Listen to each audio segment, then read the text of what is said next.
Hey everybody, it's Dr. Sarah, and if you are a parent like I am, it is back to school, or we've been back to school for a couple of weeks. And I want to talk to you about what you might be experiencing with your back to school aged child. And that is an increase in symptoms. And why would that happen for back to school? So, a couple of reasons. Summer can be a real relaxing time for kids. It can also be a time where they get to expend a lot of energy, right? You got swimming camp, or maybe you got horse camp if you're lucky, or maybe you've got like lots of activities outside to do. And then you go back to school, and if you're in a traditional school, all of a sudden it's sit down at your desk, pay attention, and do your work.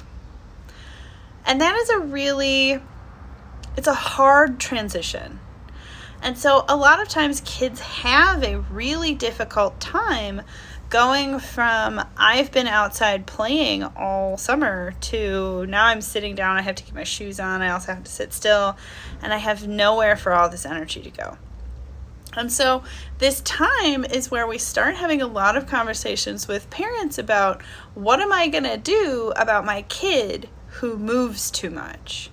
And so I want to pose a thought experiment, let's say.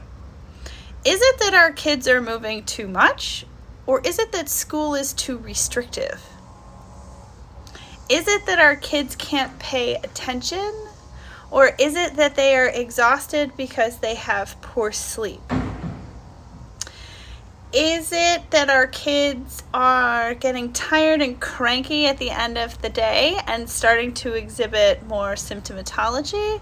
Or is it that the food that we're feeding them, as healthy as it might be, may be causing an inflammatory cascade and that kid just doesn't feel good by the end of the day? So if your kid is experiencing symptomatology and the first solution that's offered is a prescription solution with no talk about the gut, no talk about airway, breathing, and sleep, no talk about movement or stimulation or anything like that, you might want to consult somebody who would talk to you about that. You might, I don't know, might be a pediatric chiropractor like me, because we can have an honest conversation with you because we have more tools than a traditional medical practice. Because a traditional medical practice has drugs and surgery, and that's totally fine. We need those a lot of times, right? But your pregnancy and pediatric chiropractor has something a little bit more, and that's chiropractic.